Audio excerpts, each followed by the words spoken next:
Hello, this is James Cooper. This is Module 8, talking about the ethical compass, and starting off with a synopsis of some of the articles that we read or videos that we watched. Moral compass. The moral compass is a big need in order to be a successful education leader.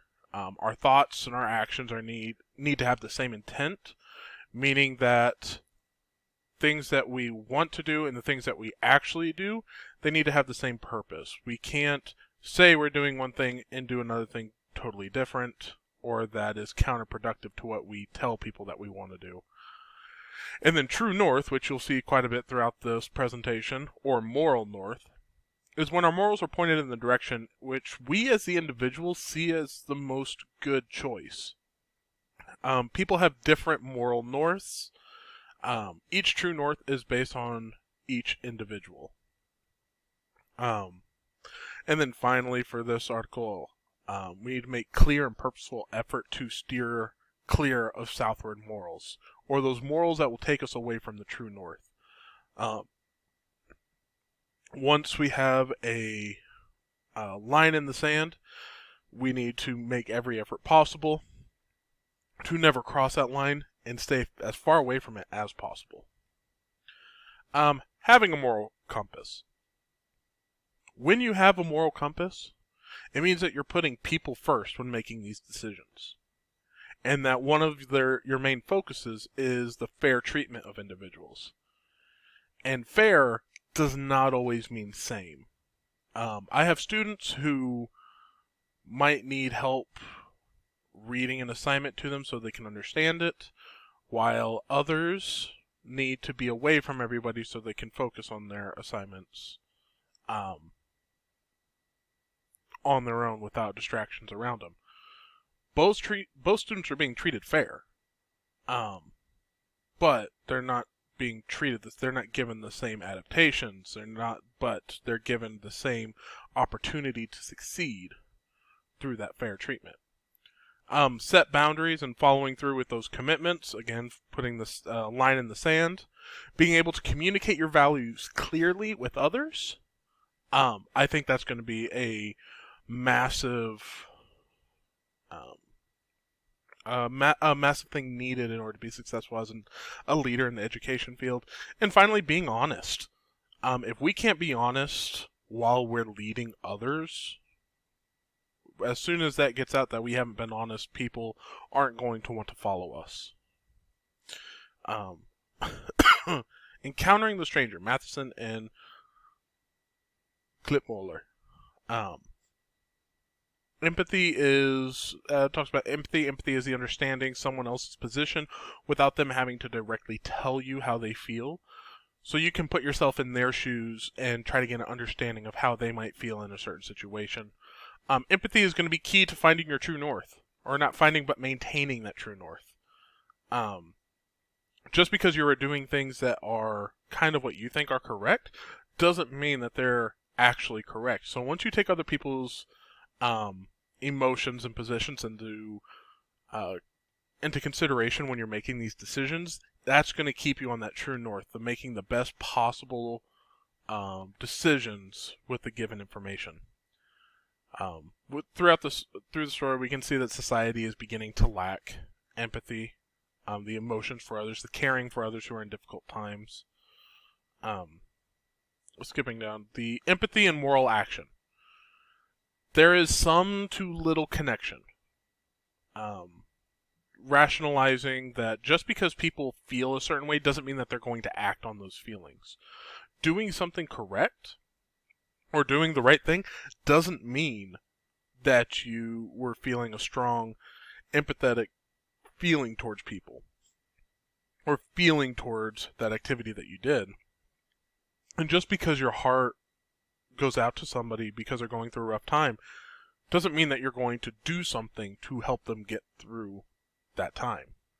So while there is a connection, you can have empathy and make moral actions, moral decisions to help.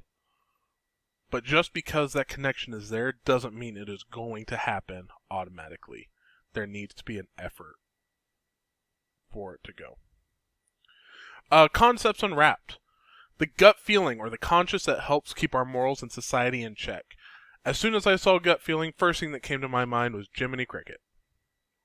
Pinocchio didn't have a conscience. He didn't have those life experiences or those things that we felt in the past that were bad and we were scolded for. We didn't have those strong negative emotions like guilt, shame, embarrassment, and strong guilt, shame, embarrassment to guide us in making the right decisions.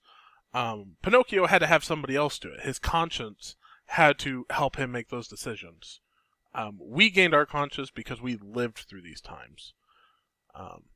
As guilt, shame, and embarrassment encourage people to follow societal norms through negative emotion, we can use positive feedback to reinforce people meeting those social norms. Being an example and witnessing good examples helps to build that positive moral emotions that people need in order to maintain their moral compass.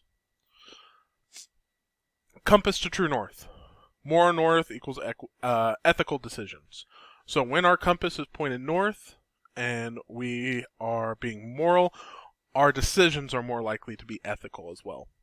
Considering others' needs and your own needs before making decisions.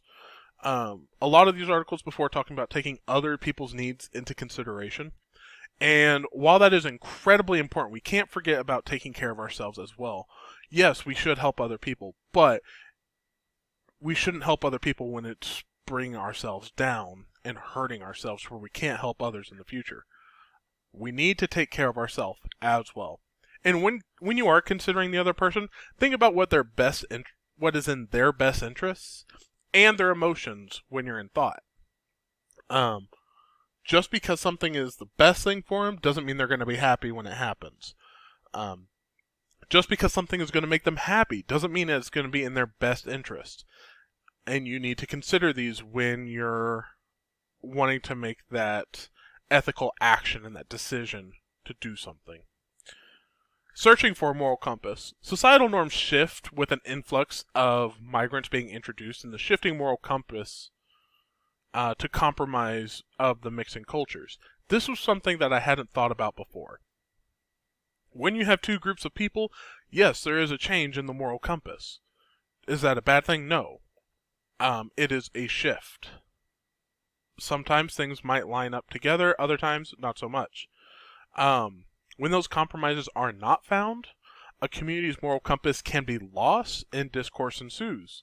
When people can't agree on what is moral or what is true north, people are going to argue, and eventually somebody is going to make a southward moral decision.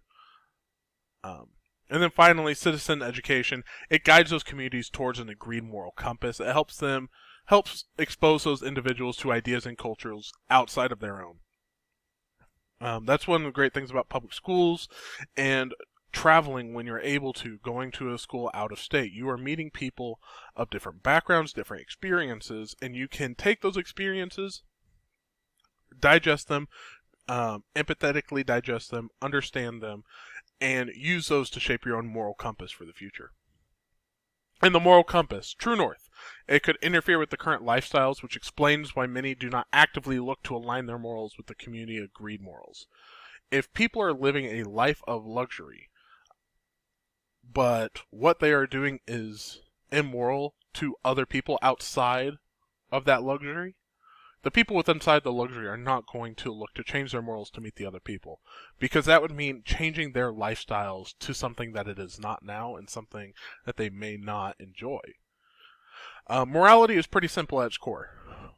Right and wrong. It's when we take these skills and use them for more complex interactions that we require some support to use them correctly. Definitely at first, possibly as time goes on, and hopefully we get to the point where we're able to make moral decisions that are complex and intricate for the betterment of people and ourselves. Our moral compass, personal values are developed over a lifetime, observing moral and immoral decisions. It takes both in order to find an understanding. We make mistakes, and that's okay, as long as we learn from those mistakes. One thing I always tell my students, it's fine to be wrong. Just next time, learn from being wrong. We have many values, but we generally gravitate towards a few, and those are the ones that we end up calling our core values, the ones who we actively seek out, the ones that we want other people to see in us. What is your moral compass and why do you need one? Moral compass is a concept to measure the goodness of an action based on your life experience. So we judge something that happens based on all of our life experiences and all of our knowledge on whether or not that was a good action or a good experience. The 5 reasons why you need to have a moral compass: you ground your identity. It protects. It is who you are. Protect the greater good. Increase self-confidence. Be a good role model and foster healthy relationships. All of these help people, one, become more connected to their communities and more prepared for life. 2, it helps people live longer. When you have the people around you, when you know who you are, when you have goals in your life, your body is healthier, your mind is healthier, and your life will feel better. It's exhausting to be angry. I've been in an in-school suspension room. I've managed it, and it is not fun being the angry person for that long period of time. My moral compass, I believe that patience, empathy, honesty, flexibility, integrity, and being a lifelong learner are the core values to myself. Those are the things that I want people to see. Those are the things that if people know those about me, they will see them. They will see that I can be patient. They will see that I'm a lifelong learner and I'm empathetic. This year, they'll definitely see how flexible I've been. And my honesty can sometimes get me in trouble sometimes, but doesn't that happen to everyone? And, of course, I want them to see my integrity through my actions. 2 pages of references. And then finally, for this module, I found that this module did a pretty good job reinforcing my understanding of what morals are and what a moral compass is. My takeaway from this module is the idea of the community changing the moral compass, which kind of brings into a different consideration of when 2 groups come together, why they might clash or why they might get along and intermingle as well as they do. I meant to put open-mindedness on the compass as well. But open-mindedness is another core value of mine. Relevancy, this assignment, it helped me to reinforce and expand on what a moral compass is. I did think about using this to help my students determine what is right and wrong in their personal decisions, identifying what their own moral compass is, and giving them an opportunity to kind of understand a little bit more about themselves. One thing I do plan on doing is I want to create a visual representation of what my moral compass is to remind myself to stay true north. It's not something that I need, but having a visual representation in front of me will bring that to the forefront of my mind and help me in any educational leadership position that I may be in the future. I want my core values to shine through in everything that I do, and I want people to see those. I want people to see me for what I want them to see me as. Thanks.